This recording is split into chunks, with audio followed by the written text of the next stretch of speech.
Assalamualaikum warahmatullahi wabarakatuh. Perkenalkan, nama saya Emil Fatra dengan NIM 240811168 Prodi Teknik Sipil.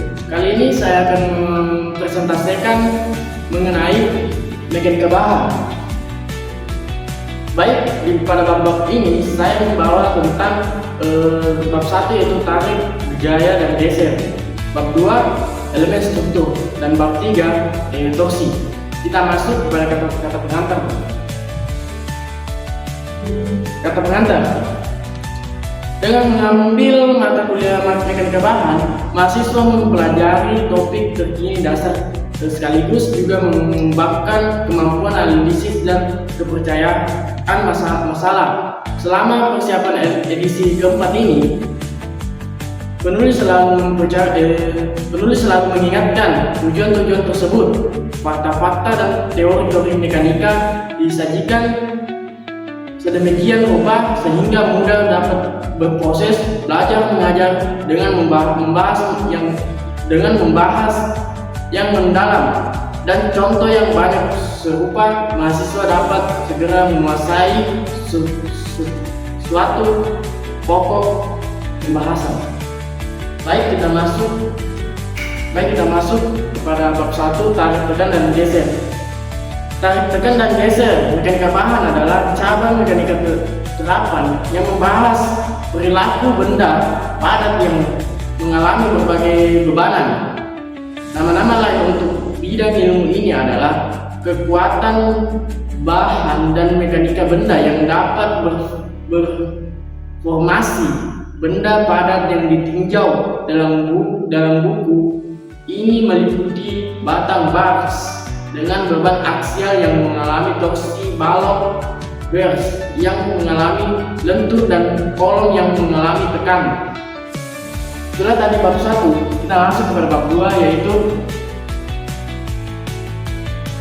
elemen struktur. Elemen struktur yang hanya mengalami tarik atau tekan dikenal sebagai elemen struktur yang membebani secara aksial. Batang solid dengan sumbu longitudinal lurus dan jenis yang paling umum digunakan. Namun, kabel dan pegas polip juga dapat memikul beban aksial. Contoh-contoh batang yang dibebani secara aksial adalah elemen pada rangka batang penghubung pada mesin diuji pada roda sepeda, kolom di gedung, dan batang tekan di penopang mesin pesawat terbang.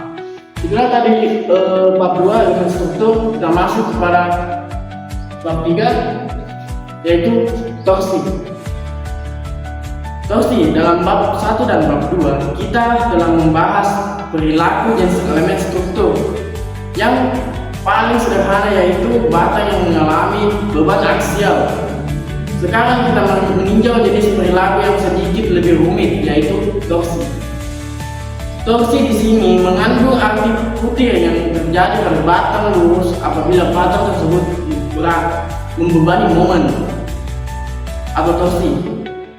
Batang lurus apabila batang tersebut membebani momen yang cenderung menghasilkan torsi terhadap sumbu longitudinal batang. Sebagai contoh, apabila pembaca memutar obeng, batang-batang yang mengalami torsi adalah batang penggerak.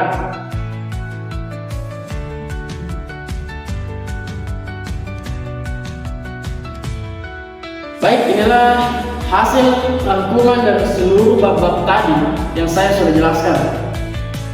Grafik beban dan perpindahan untuk struktur secara menyeluruh serupa dengan grafik untuk tegangan dan tegangan dari bahan yang dipakai untuk membuat struktur sebuah.